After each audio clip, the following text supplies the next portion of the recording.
स्थिति अब लगभग ही साफ हो चुकी है। रुझानों और लगातार आती गिनती के आधार पर यह कहा जा सकता है कि बिहार में एनडीए एक बार फिर प्रचंड जीत की ओर बढ़ चुका है। बीजेपी और जेडीयू की जोड़ी इस चुनाव में वो बढ़त बनाती दिख रही है, जिसकी उम्मीद दोनों दलों ने अपने चुनाव अभियान के दौरान की थी। बिहार के ज्यादातर जिलों में एनडीए के उम्मीदवार निर्णायक बढ़त हासिल किए हुए हैं।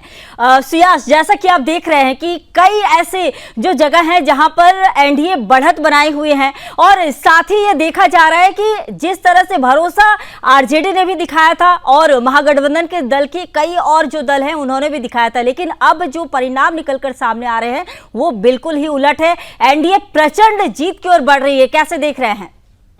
ये जो आपने जिक्र किया कि एनडीए प्रचंड जीत की तरफ आगे जा चुकी है, इसमें मैं पहले 2004 का अगर जिक्र करूं, 2004 में जब ये माना जा रहा था कि बीजेपी जो है कि जीत जाएगी, उस समय शाइनिंग इंडिया का नारा दिया गया अटल बिहारी वाजपेयी के द्वारा, और उसके बाद सीधे से जो है कि कांग्रेस को हारता हुआ दिखाया गया जी। लेकिन इन सभी चीज के बीच में बड़ी बात यह भी दिखाई गई कि पता नहीं था किसको कि क्या होगा। आज वही चीज सेम देखने को मिल रहा है। देखिए, जब एग्जिट पोल्स आए तो सबने ये कहा कि जो विपक्षी दल के थे उनका स्वाभाविक रूप से ये था कि वो विरोध करेंगे, लेकिन इस चीज में धीरे धीरे ये बात निकल के आई कि भाई इतना तो कम से कम जीतेंगे कि कम से कम मुंह दिखाने लायक बचेंगे। जब 2004 में कांग्रेस जीत जाती है और अटल बिहारी वाजपेयी की बीजेपी हारती है, तो प्रमुख सचिव अटल बिहारी वाजपेयी जी से पूछते हैं कि सर ये क्या हुआ, तो अटल बिहारी वाजपेयी कहते हैं कि ये तो उन्हें भी नहीं पता था कि ये क्या हो गया। और यही साफ चीज आज देखने को मिल रही है। अगर आज राहुल गांधी से पूछा जाए, अगर आज तेजस्वी यादव से पूछा जाए, तेज प्रताप यादव से पूछा जाए, अगर मुकेश साहनी से पूछा जाए, ये सब नहीं समझ पाएंगे कि ये क्या हो गया। और सबसे बड़ी बात, शुरुआत में ही कहा जा रहा था, जैसा कि आपने भी जिक्र किया, कांग्रेस के कार्यकर्ता हमेशा कहते हैं कि कांग्रेस के कार्यकर्ताओं की बात सुनो तो आला कमान केवल राहुल गांधी तक ही सीमित रहता है या फिर मल्लिकार्जुन खड़गे तक रहता है, वो निचले स्तरों के अपने कार्यकर्ताओं की बात नहीं सुनता। जैसा कि आपने जिक्र किया था कि उनका कहना था कि हम पोस्ट पोल अलायंस क्यों कर रहे हैं या फिर प्री पोल अलायंस करने की बात क्यों कर रहे हैं, पहले हम चुनाव अकेले लड़के देखते हैं। और यही आज हुआ कि कांग्रेस एक क्षेत्रीय दल की तरफ ज्यादा झुकाव रखती चली गई। आज कांग्रेस भी खत्म हो गई। आप समझिए केवल 3 सीट वो जीतती हुई नजर आ रही है, वो भी अगर जीत पाए तो जीत पाए, अभी भी कई राउंड्स की काउंटिंग बची हुई है। बिल्कुल सुयास, देखिए कई सीटों पर जो मुकाबला जो है वो कड़ा जरूर रहा है, लेकिन रुझानों की लकीरें अब देखिए स्पष्ट संकेत दे रही है कि मतदाता ने इस बार एनडीए के पक्ष में मजबूती के साथ मतदान किया है। बीजेपी ने भी शानदार प्रदर्शन किया है, साथ ही साथ आप देखिए कि जेडीयू ने भी अपने परंपरागत जो क्षेत्र है वहां पर बेहतर पकड़ दिखाई है। दोनों दलों के नेताओं और कार्यकर्ताओं में जश्न का माहौल शुरू हो गया है। पार्टी कार्यकर्ताओं जो जितने भी कार्यालय हैं वहां पर ढोल नगाड़े बज रहे हैं, जश्न का माहौल है। जो पहले से ही सुबह से ही हम देख रहे थे कि पकवान बन रहे थे। वही विपक्ष की ओर की अगर हम बात करें तो आरजेडी और महागठबंधन के उम्मीदवार कई सीटों पर जूझते हुए नजर आ रहे हैं। कुछ सीटों पर कांटे का मुकाबला तो है, लेकिन कुल तस्वीर एनडीए के पक्ष में ही जाती हुई दिखाई दे रही है। राजनीतिक तौर पर यह भी अहम जीत यानी कि कई मायनों में अहम मानी जा रही है। एक तो पहला, बिहार में एनडीए की बढ़त एक बार फिर साबित करती है। इस वक्त का चुनावी उद्घोष, बिहार के गयाजी सीट से बीजेपी के प्रेम कुमार विजयी हो गए हैं और तेघरा सीट से बीजेपी के रजनीश कुमार जीत गए हैं। उद्घोष आप सुन रहे थे, मेरे साथ पैनल में जुड़े हुए हैं जिया खान साहब है, बहुत देर से ही जुड़े हुए हैं और कई और पैनल में जुड़ेंगे, हम चर्चा भी आगे करेंगे। और सबसे पहले मैं जिया साहब आपके पास आना चाहूंगी कि जैसे जैसे हम देख रहे हैं एनडीए को प्रचंड बहुमत मिल रही है, कैसे देख रहे हैं? वैसे हम तो ये अब मान ही सकते हैं कि एनडीए की सरकार बिहार में बन रही है। अब जो आंकड़े हैं वो तो यही दिखा रहे हैं कि अब सरकार उनकी बनने जा रही है जी। और इस चुनाव में महागठबंधन पूरे तरीके से फेल हुआ।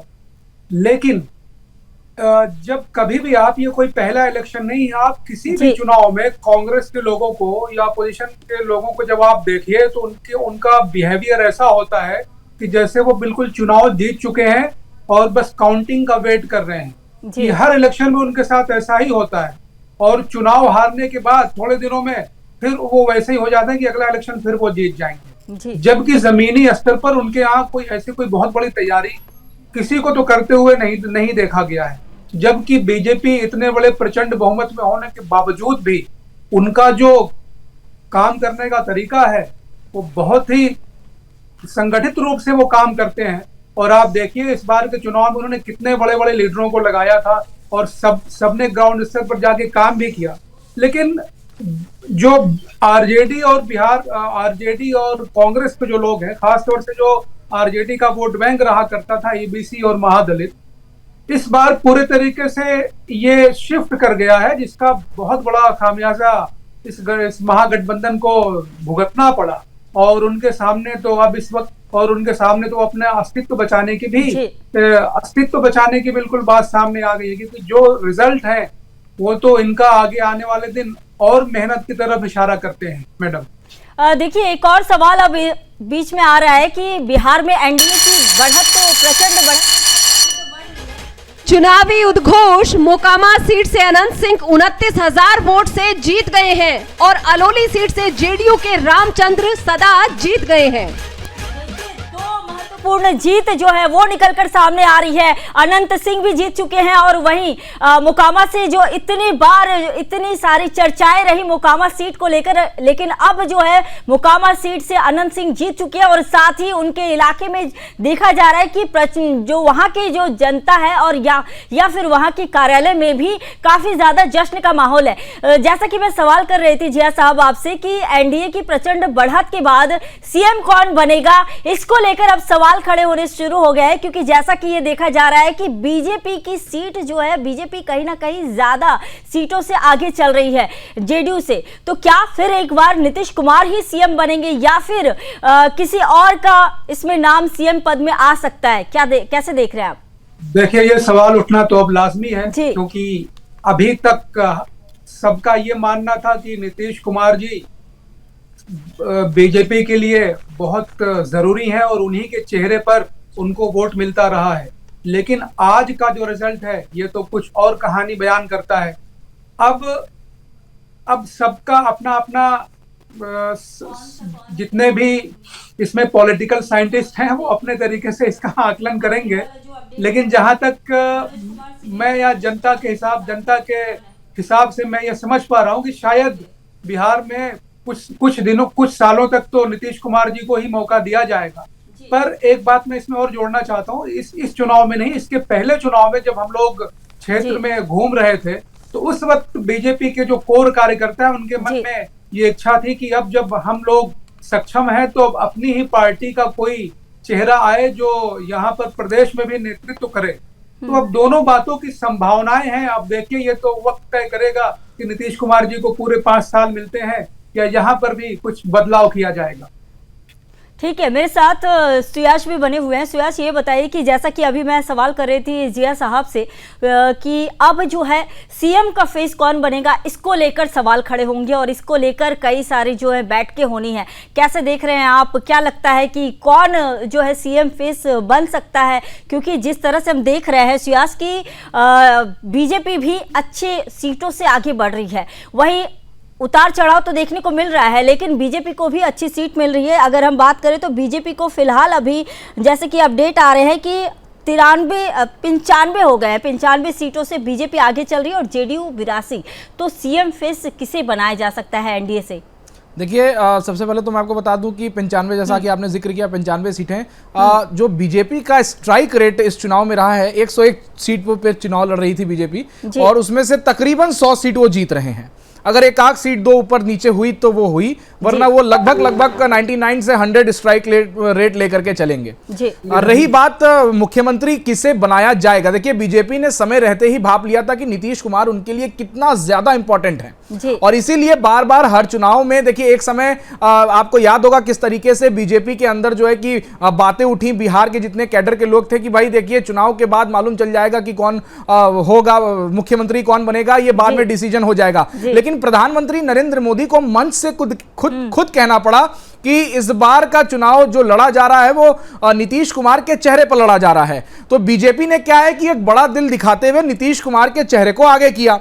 लेकिन वहीं अमित शाह की तरफ से एक और बात कही गई थी कि अब अगर जब चुनाव हो जाएगा तो विधायक दल की बैठक होगी, बहुत जगहों पर एक जो है इमोशनल बात भी निकल के आ रही है कि देखिए ये आखिरी चुनाव था नीतीश कुमार का और इससे अच्छी विदाई तो हो ही नहीं सकती। बिहार वासियों ने जिस तरीके से नीतीश कुमार को 88 सीटों पर अभी वो आगे चल रहे हैं, तकरीबन 90 जीत भी सकते हैं और 100 बीजेपी अगर जीतती है तो 190 195 दोनों मिलकर के लेकर आते हैं 202 सीट में से।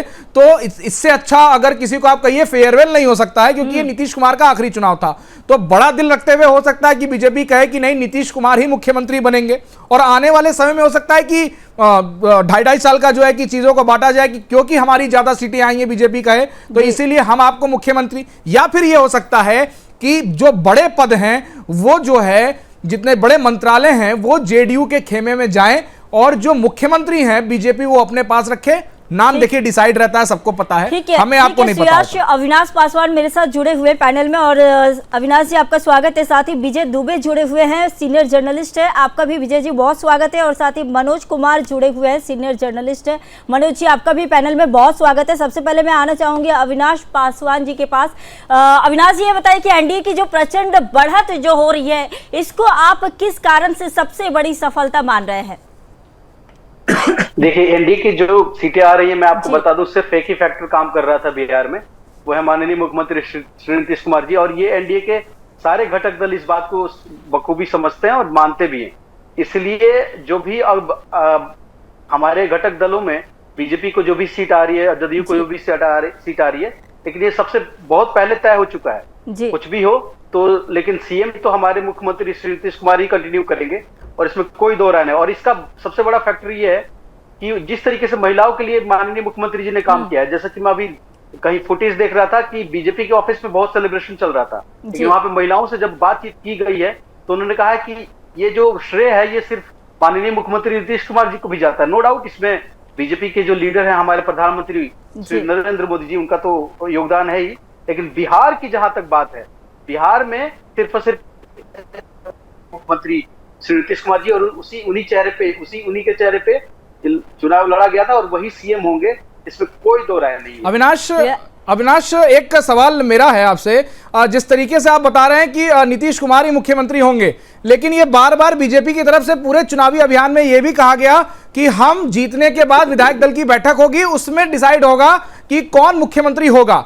आप अभी कम सीटों पर जीतते हुए, यानी कि अभी भी 12 सीट 13 सीट पे आप ये समझिए कि बीजेपी की तरफ से जो भी बयान आ रहे हैं, मैं आपको बता रहा हूं हमारे घटक दल की तरफ से जो भी बयान आ रहे हैं, लेकिन उनको भी पता है कि माननीय मुख्यमंत्री श्री नीतीश कुमार जी और जदयू पार्टी जो है वो सिर्फ बिहार में नहीं बल्कि सेंटर में भी उसका बहुत बड़ा रोल है। और बिहार की ये जो आज की पॉलिटिक्स है वो सिर्फ बिहार तक सीमित नहीं है। इसलिए आप ये समझिए कि माननीय मुख्यमंत्री जी, आदरणीय प्रधानमंत्री जी ने बिल्कुल बखूबी एक बात कही है कि हम बिहार का जो चुनाव है वो माननीय मुख्यमंत्री श्री नीतीश कुमार जी के चेहरे के ऊपर लड़ रहे हैं। और इसीलिए चाहे जो भी सीट हो, जो भी सीटों का समीकरण हो, हमारे पास जितने भी सीट्स हैं, लेकिन चेहरा तो मुख्यमंत्री का नीतीश कुमार जी हैं और वही सीएम रहने अगर चेहरा कोई और होगा तो क्या आप लोग एक्सेप्ट नहीं करेंगे क्या? क्यों नहीं करेंगे? देखिए ये सब मेरे लेवल से ऊपर की बातें हैं, लेकिन मैं आपको अभी मेरे साथ विजय दुबे जी है, सीनियर जर्नलिस्ट है, उनसे मैं विजय जी ये बताइए कि ये जो चुनाव हुआ इसमें गठबंधन की राजनीति क्या नया संकेत दे रहा है कि क्योंकि जिस तरह से एनडीए सरकार ने प्रचंड बहुमत हासिल की है, जिस तरह से देखा जा रहा है कि अगर हम 2020 चुनाव की बात करें, 2020 में हमने देखा था कि आरजेडी को अच्छा खासा वोट मिला था, युवाओं का अच्छा खासा जो है उनको साथ मिला था, लेकिन इस बार जो है युवा भी कहा तो यही जा रहा था कि युवा आरजेडी के साथ है, युवा जो है तेजस्वी यादव के साथ है, क्योंकि तेजस्वी यादव रोजगार की बात करते हैं, तेजस्वी यादव ने कई सारे वादे किए, लेकिन अब जो है जो समीकरण जो सामने आ रहे हैं, जिस तरह से नतीजे सामने आ रहे हैं, वो नतीजे बिल्कुल ही उलट देखने को मिल रहा है। विजय जी खुद को अनम्यूट कर लीजिए, आवाज नहीं आ रही आपकी।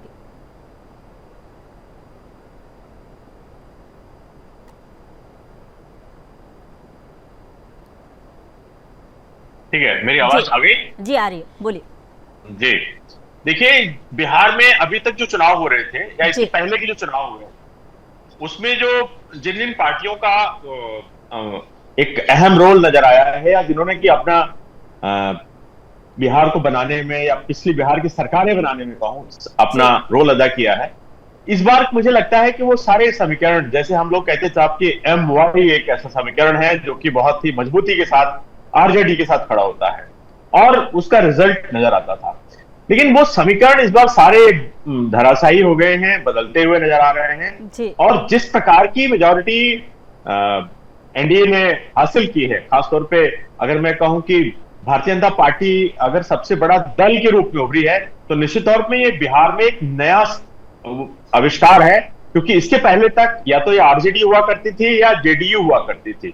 लेकिन भारतीय जनता पार्टी का उभार जो है ये बता रहा है कि प्रधानमंत्री मोदी ने जो मैसेज दिया है बिहार के लोगों को, या NDA ने जो प्रॉमिस किए हैं बिहार के लोगों को। देखिए, अभी सरकार नीतीश कुमार की थी, सरकारें जब होती है तो उनके खिलाफ एक एंटी इनकम्बेंसी लहर होती है, उनके खिलाफ जनता में एक रोष होता है। लेकिन वो इस बार जो है आपको इन रिजल्ट्स में कहीं भी नजर नहीं आता है। उसका कारण यह है कि नीतीश कुमार को लोगों ने बिहार का एक सर्वमान्य नेता कहूं या सुशासन बाबू कहूं, जैसा भी उनको नवाजा जाता है, उसके रूप में स्वीकार किया है। और पिछले 20 साल की सरकार उन्होंने बिहार में चलाई है। अब मुझे लगता है कि आने वाला 5 साल भी जो है उन्हें मिल रहा है। लेकिन ये अब तय करना होगा NDA को कि जो है नीतीश कुमार ही नेता के रूप में पूरे 5 साल चलेंगे, या भारतीय जनता पार्टी जो कि सबसे बड़ी पार्टी के रूप में है, तो वो अपने तरीके से चीजों को ऑर्गेनाइज करेंगी।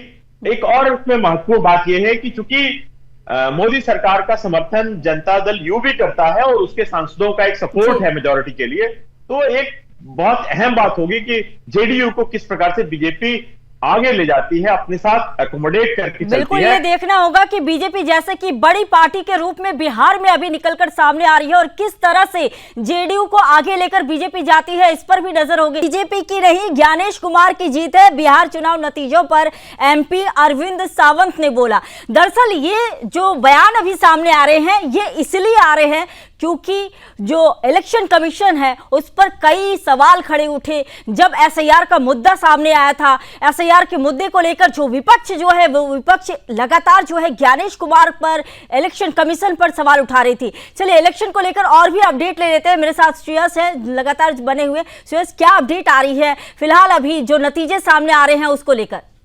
देखिए, नतीजे तो साफ हो रहे हैं। शाम का 4 बजने जा रहा है और अब जो है अलग अलग तरीके से राउंड की गिनती, काउंटिंग जो है वो खत्म हो रही है।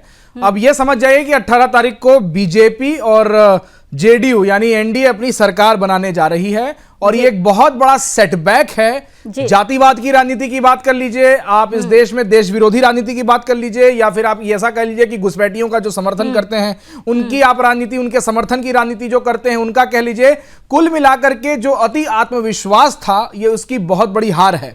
आप समझ जाइए कि तेज प्रताप यादव चौथे नंबर पर हैं। मतलब ये खुद लालू प्रसाद यादव के परिवार की सबसे बड़ी बेइज्जती होगी, क्योंकि जिस बिहार में ये कहा जाता रहा है जब तक रही समोसे में आलू तब तक रही बिहार में लालू। बिहार में लालू तो हैं लेकिन उनके बेटे उनकी जमीन तक नहीं बचा पा रहे हैं। तो आप सोचिए कि कितनी बुरी स्थिति में पहुंच चुके हैं। और जिस तरीके से भाषाओं का प्रयोग किया गया, और भी कई एक है, संगठन स्तर पर देखें, हम चेहरे के स्तर पर देखें, हम जो है कि चाहे तैयारियों के स्तर पर देखें, हर जगह से आप देख रही होंगे किस तरीके से जब प्रचार हो रहा था तो कुछ ना कुछ ऐसी भाषाओं का इस्तेमाल हो रहा था जैसे मानो लग रहा था कि अभी फिर से सरकार बनेगी तो कट्टा लहराएंगे। करेक्ट करना चाहूंगी, दरअसल मैं खुद बिहार से आती हूँ। आपने जो बोला ना, जब तक रही समोसे में आलू, ऐसे नहीं बोला जाता है, बोला इस तरह से जाता है, जब तक रहेगा समोसे में आलू तब तक रहेगा बिहार में लालू। ना बिहार में लालू, बिहार में लालू है लेकिन सत्ता अब उनकी बहुत दूर चली गई है।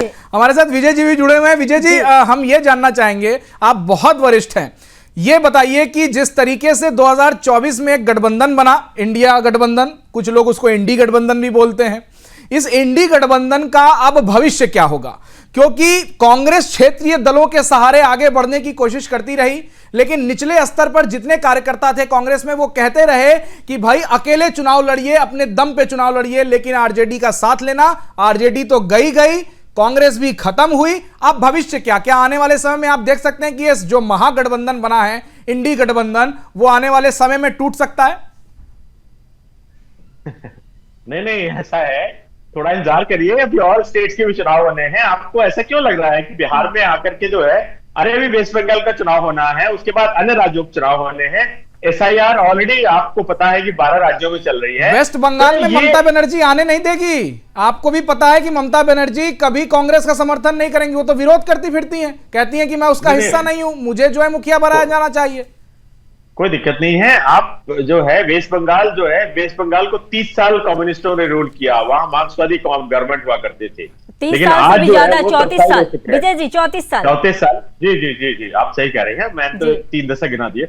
ये असल में क्या है, जनता पे सब कुछ निर्भर करता है और किसको देखिए आज ठीक है, क्या मुझे हासिल हुआ है क्या जातीय गणित, जो कि इस बार कहा जा रहा है कि कहीं ना कहीं कमजोर पड़ गया है, क्योंकि हमने देखा था कि बीजेपी की तरफ से जितने भी स्टार प्रचारक मैदान में उतरे थे, चाहे वो मुख्यमंत्री योगी आदित्यनाथ जी हो या फिर राजनाथ सिंह जी हो या फिर जो भी जो बड़े नेता पहुंचे हुए थे, उन्होंने साफ कहा कि हिंदुत्व को जिताना है, जातीय समीकरण में बंटना नहीं है, बटे तो कटे, इस तरह के कई सारे जो है नारे वो लगाए गए। कैसे देख रहे हैं इसको आप? सही बता रहे हैं, जिस तरह का मैंडेट आया है और अभी हालांकि कुछ टाइम बचा हुआ है, बिल्कुल ये तो लग ही रहा है कि कास्ट तो बिहार में है ही नहीं और सभी ने जो है हिंदू और हालांकि ऐसा भी लग रहा है कि मुस्लिम भी है ही नहीं। ये भी जो इंडिकेट कर रहा है जिस तरह से 24-25 सीट अगर महागठबंधन को अगर आया हुआ है, और ये भी लगता है और कहीं गणना घट जाए 10 से 15 पे ना आ जाए, तो ये तो ड्रीम वाला नहीं। देखिए AIMIM को 6 सीट पर वो बहुमत हासिल की हुई है, ऐसा नहीं है। एक तरफा वोट भी ओवैसी जी को मिल गया है, ओवैसी जी ने भी खेला कर दिया है, ऐसा नहीं, ओवैसी साहब भी खेला किए हैं। अब देखिए वही है, वो जब तक फाइनल रिजल्ट आता नहीं है तब तक क्या बोलना, लेकिन यही लग रहा है कि ये ड्रीम मैंडेट है। और मुझे ऐसा लग रहा है कि जिस तरह से अगर इलेक्शन कैंपेन की भी अगर हम बात करें तो योगी आदित्यनाथ जी के पब्लिक मीटिंग में बहुत सा क्राउड देखा गया। वहीं अखिलेश यादव के भी पब्लिक मीटिंग में जो है बहुत भीड़ देखा गया। तो भीड़ तो था ही, नरेंद्र मोदी जी के भी मीटिंग में, पब्लिक मीटिंग में भीड़ देखा गया, तो भीड़ तो था ही। और लेकिन उस तरह का मैंडेट इस बार आया नहीं है। बिल्कुल। लेकिन ऐसा लग रहा है कि जिस तरह से लास्ट मोमेंट में जदयू या कहिए एनडीए गवर्नमेंट का जो डिसीजन रहा, महिलाओं ओल्ड एज पेंशन को 400 से सीधा 1200-1100 कर देना, यानी कि यही कह सकते हैं ना कि जो जातीय गणित थी वो इस बार कमजोर पड़ गई। और साथ ही जो घुसपैठ का मुद्दा है जो कि एनडीए बराबर उठाते आई है, और घुसपैठ के मुद्दे को लेकर ही फिर एसआईआर का मुद्दा काफी ज्यादा वहां पर बढ़ चढ़कर एसआईआर के खिलाफ जो देखा गया विपक्ष को, उसी का जो नतीजा है आज बिहार की जनता ने जो मैसेज दिया है उसकी गूंज भारत में नहीं पूरी दुनिया में गई है। जब तक आप नरेंद्र मोदी के दामन पे दाग लगाने की साजिश करते रहोगे तब तक इस देश की जनता तुम्हें आईना दिखाती रहेगी। भारत की जनता कुछ भी बर्दाश्त कर सकती है, लेकिन यह बर्दाश्त नहीं कर सकती कि नरेंद्र मोदी के दामन पे आप दाग लगाने की साजिश करें। बाज आ जाओ, मैं फिर कह रहा हूं, बाज आ जाओ।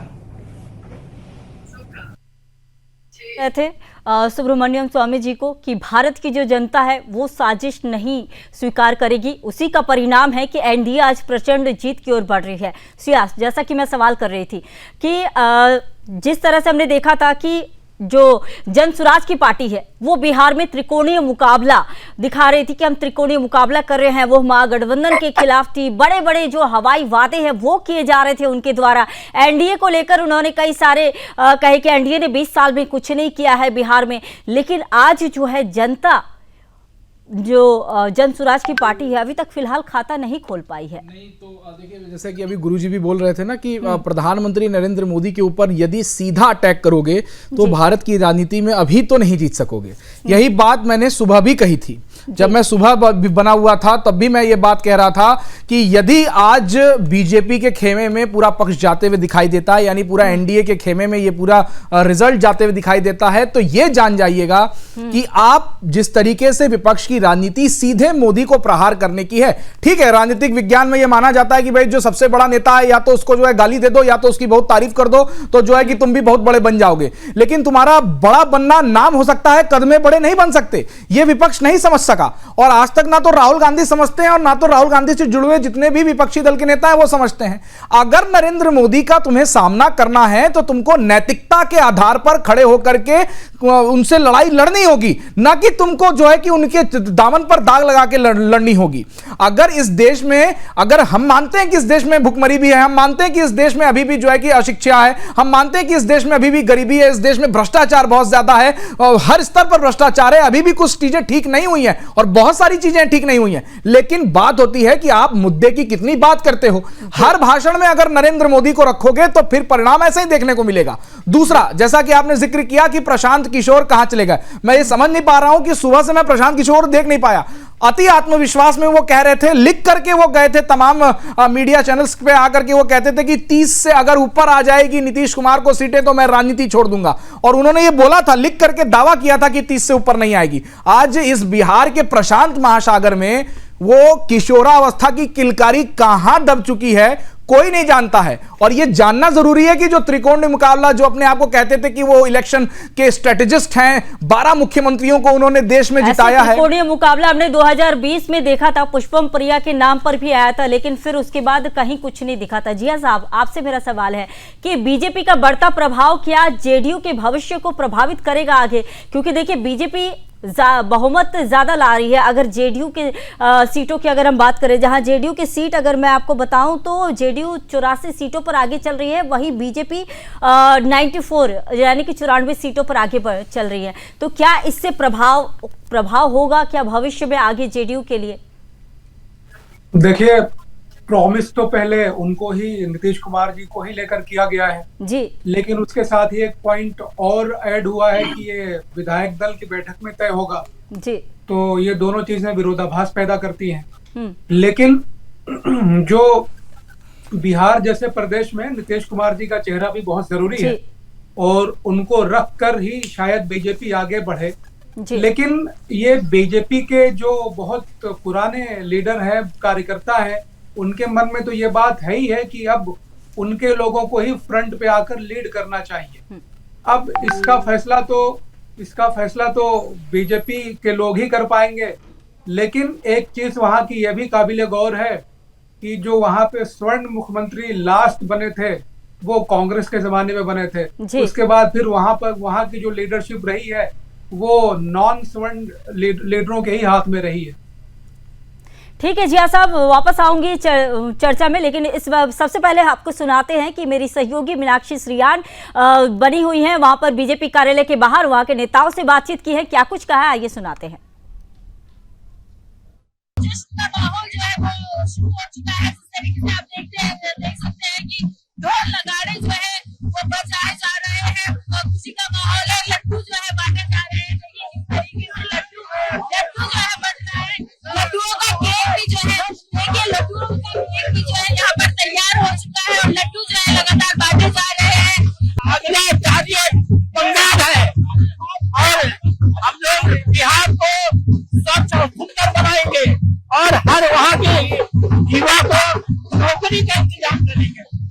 देख सकते हैं कि किस तरीके से यहाँ पर खुशी का माहौल है और लगातार जो है लोग उत्साहित जो है यहाँ पर दिखाई दे रहे हैं और लड्डू जो है बांटे जा रहे हैं। एक दूसरे को लड्डू जो है खिला रहे हैं। यहाँ पर लोग लड्डू जो है लोग खाते हुए नजर आ रहे हैं और हमारे साथ कुछ बड़े नेता भी जो है छुपने वाले हैं और यहाँ पर देख सकते हैं कि किस तरीके से यहाँ पर देश में जो है यहाँ पर आए हैं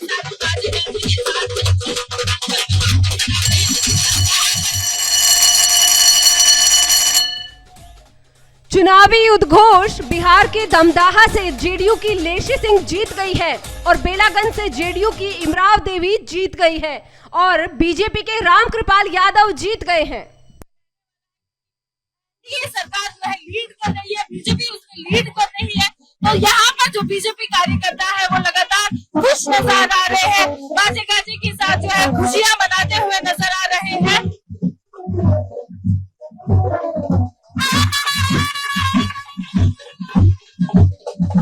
खुशी का माहौल जो है इस वक्त बीजेपी मुख्यालय में देखा जा रहा है। लोगों में काफी उत्साह है, जोश है और एक दूसरे को जो है मिठाइयां खिलाते हुए नजर आ रहे हैं। लड्डू का जो है सेवन एक दूसरे को करा रहे हैं, खुशी के बारे छूटते हुए नजर आ रहे हैं और यहाँ पर देख सकते हैं कि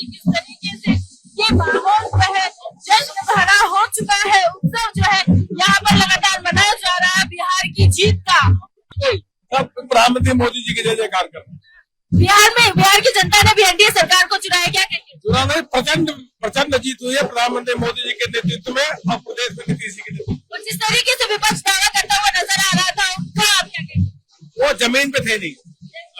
ये थे हमारे साथ बीजेपी के महासचिव अरुण सिंह जी, जिनका कहना है कि जमीन पर जो है विपक्ष के दारे सारे जनता ने नकार दिए हैं। इसके साथ ही देख सकते हैं कि किस तरीके से बीजेपी में उत्सव है, माहौल है, और किस तरीके से जो है देखिए मिठाइयां खाते हुए यहाँ कार्यकर्ता नजर आ रहे हैं। और यहाँ पर बड़ा ही भव्य उत्सव जो है मनाया जा रहा है। और हमारे साथ जुड़े हैं कुछ लोग। आप बताइए कि किस तरीके को आप इस जीत को देख रहे हैं?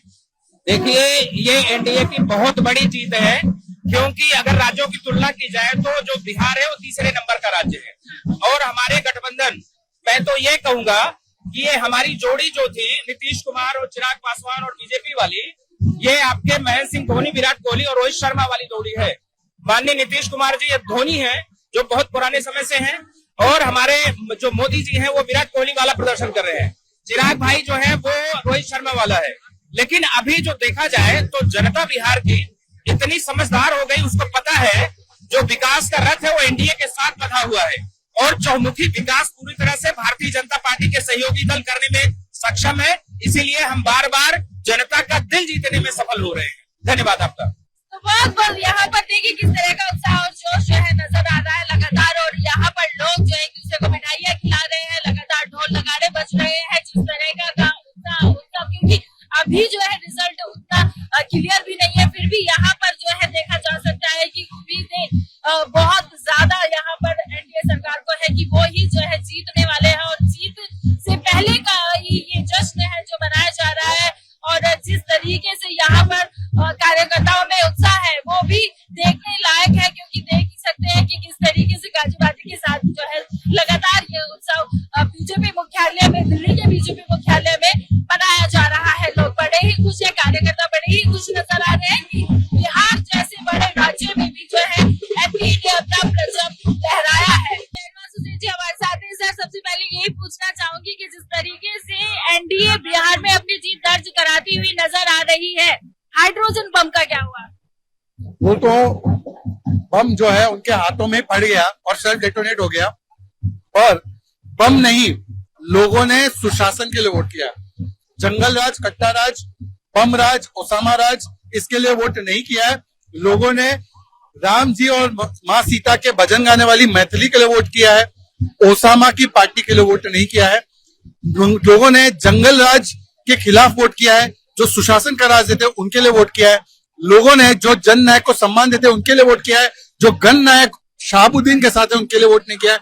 जो छठी मैया का सम्मान करते हैं उनको वोट दिया है। जो छठी मैया का अपमान करते हैं, हैलोवीन सेलिब्रेट करते हैं, उनको रिजेक्ट किया है। इस तरीके से विपक्ष दावा करता हुआ नजर आ रहा था कि इस बार जो है नीतीश जी नहीं आएंगे, मोदी जी का कोई जादू यहाँ चलने वाला नहीं है। और जिस तरीके से अभी देखा जा रहा है कि कांग्रेस में सन्नाटा छाया हुआ है। देखिए, जोर का झटका धीरे से लगे, उनको झटका लगा है। अब वो झटके से उभरेंगे तो ऐसी बहकी बहकी बातें करेंगे। कभी वो इलेक्शन कमीशन को दोष देंगे, कभी वो ईवीएम को दोष देंगे। ताउम्र विपक्ष यही गलती करता रहा। धूल चेहरे पर थी, विपक्ष आईना साफ करता। इस तरीके से मतदान हुआ है, बढ़ चढ़कर विपक्ष दावा करता हुआ नजर आ रहा था कि इस बार सरकार पलटेगी। देखिए, सरकार पलटेगी कि नहीं पलटेगी मुझे नहीं पता, पर इनका अलायंस कितने दिनों तक टिका रहेगा अब इस पर उनको जवाब देना चाहिए कि महागठबंधन एक साथ चुनाव भी नहीं लड़ पाया, और अब कितने दिनों तक वो रहेगा या पलटेगा वो बताए। आने वाले चुनाव जो है दूसरे राज्यों में क्या इम्पैक्ट रहेगा? देखिए, पूरे देश में नरेंद्र मोदी जी की लहर चल रही है।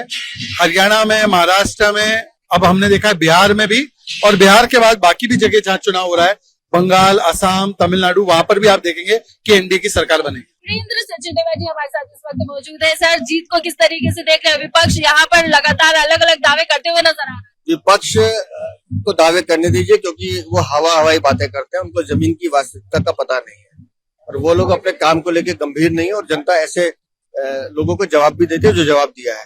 ये माननीय प्रधानमंत्री जी के नेतृत्व की जीत है, बड़ी शानदार जीत है। बिहार की जनता को मैं बधाई देता हूँ। लेकिन देखने वाली बात है कि मतदान बड़ा ही बढ़ चढ़कर इस बार बिहार ने किया है, क्या लगता है? जो टर्नआउट हुआ है उसका भी मैं स्वागत करता हूँ, और मैं पूरे देश से ये अपील करता हूँ कि इस तरह का टर्नआउट इससे ज्यादा भी आना चाहिए। जो लोग अपने वोट को लेकर जागरूक होते हैं तो निस्संदेह वो परिवर्तन और जिस तरह का सुशासन चाहते हैं उनको मिलता भी है।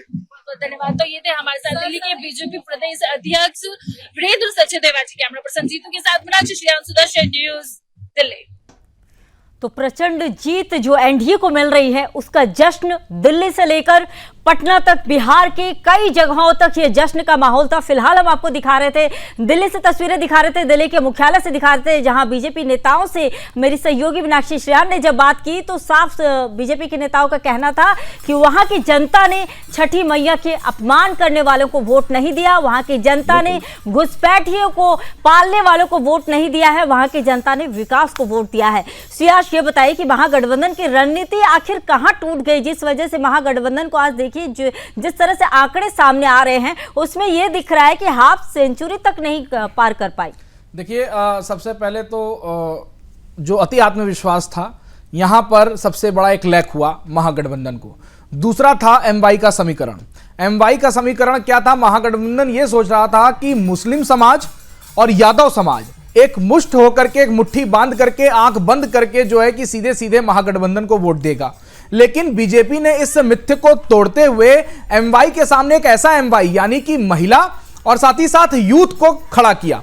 मैं आपको बता दूं कि पिछले 35 साल में नीतीश कुमार एक ऐसे मुख्यमंत्री के रूप में हैं जो साफ छवि के हैं, जहां करप्शन उनके ऊपर एक दाग नहीं लगा हुआ है, सुशासन के लिए जाने जाते हैं, शराबबंदी उन्होंने किया। साथ ही साथ अगर यूथ की हम बात करें, क्योंकि यूथ का वोट बहुत तगड़ा मिला है एनडीए को, और इस यूथ को सबसे अधिक नौकरी अगर पिछले 35 साल में अगर किसी ने दी बिहार में तो वो नीतीश कुमार के नाम पर जाता है, जो 2005 के पहले का बिहार। देखिए, इसमें कोई दोहराए नहीं है कि सामाजिक न्याय के लिए लालू प्रसाद यादव बहुत बड़े नेता माने जाते थे। यानी कि जो मुसहर जाति का है, जो कुर्मी जाति का है, जो सहानी है, वो छोटे छोटे जाति जिनकी कोई पहचान नहीं होती थी, उनको कभी मंच पर बैठने नहीं दिया जाता था, उनको फ्रेम में आने नहीं दिया जाता था।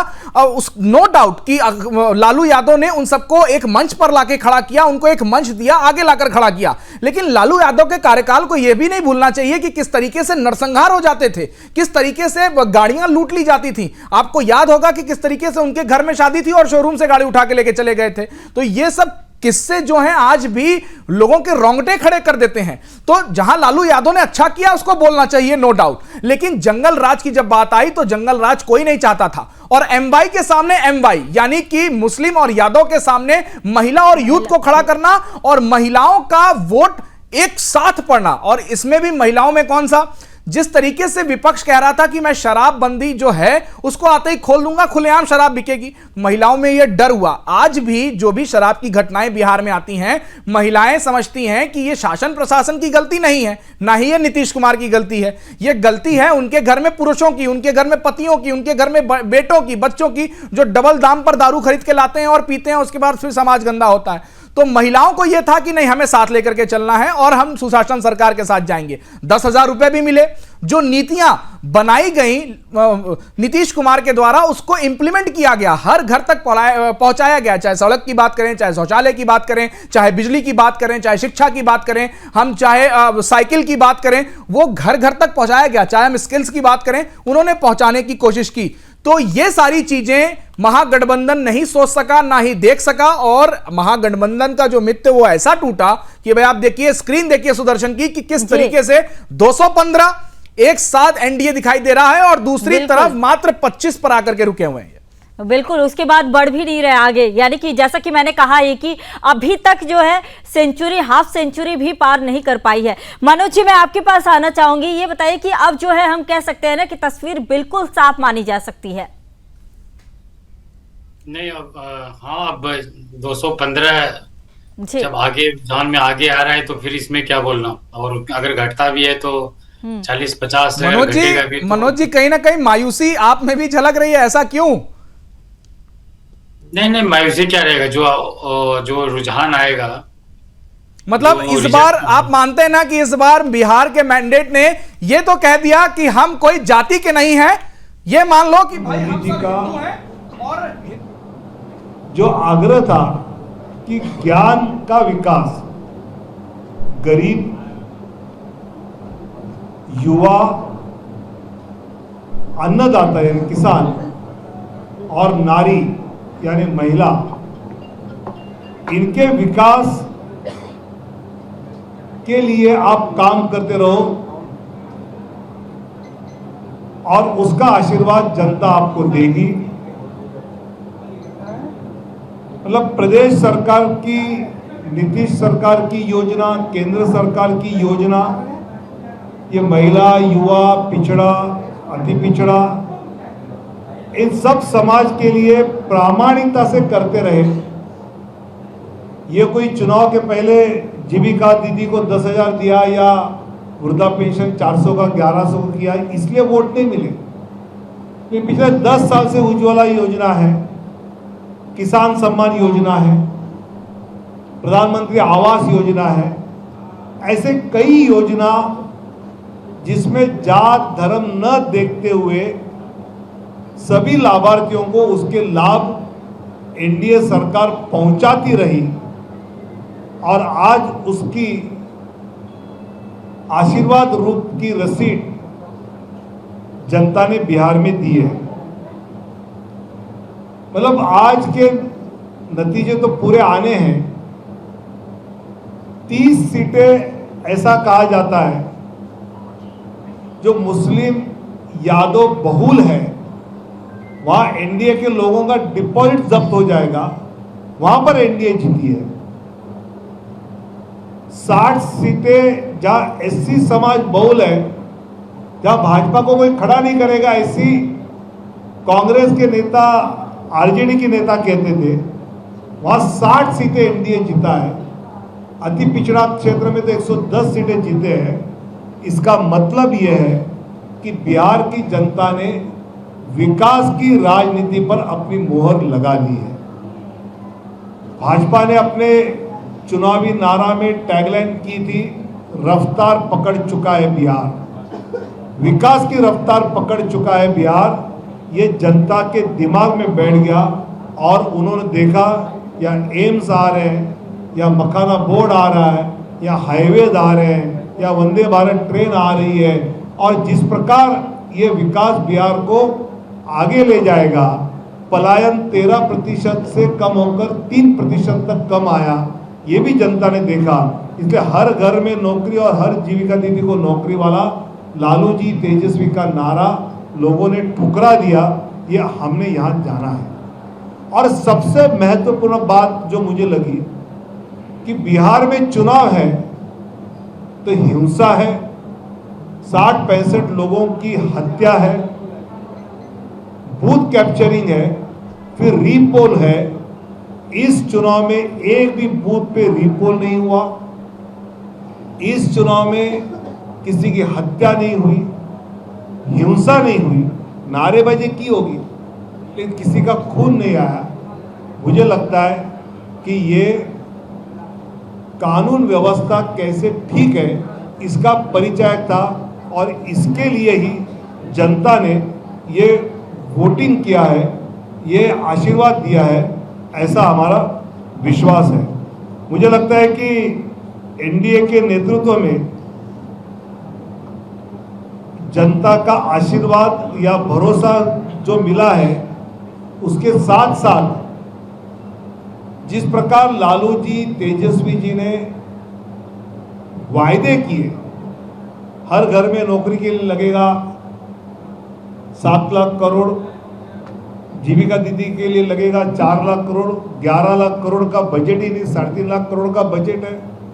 बिहार का आदमी गरीब जरूर है लेकिन बुद्धिमान है, वो जानता है कि वास्तव क्या है, सच क्या है, और इसलिए झूठे नारों के पीछे न जाते हुए अब राहुल गांधी जी का वोट चोरी का ये आज के नतीजे अगर किसी को पता थे तो पक्का राहुल गांधी जी को पता थे, क्योंकि इसीलिए उन्होंने दिल्ली में प्रेस कॉन्फ्रेंस करके वोट चोरी का बहाना, हम क्यों हारे तो वोट चोरी के कारण हारे, ये बहाना कारण उन्होंने पहले बना के रखा था। वोट चोरी ये मुद्दा ही नहीं है। जो वोटर लिस्ट से कम हुए वो डबल थे, मृत थे, बांग्लादेशी थे, घुसपैठिए थे, इसके कट गए। और ये अगर कटे हैं तो बिहार का नागरिक खुश है कि यार डबल नहीं है, कहीं मुंबई में नौकरी कर रहा है, कोई सूरत में कर रहा है, कोई बंगलोर में कर रहा है, कोई पुणे में कर रहा है, तो उसका वोटर लिस्ट में नाम वहाँ है तो यहाँ नहीं रहेगा। अगर घुसपैठ है तो उसका नाम नहीं रहेगा। और ये भी राहुल गांधी जी का वोट चोरी का नारा भी पूरी तरह बिहार की जनता ने साइड कर दिया। ये कोई मुद्दा ही नहीं, ये भी उन्होंने बता दिया।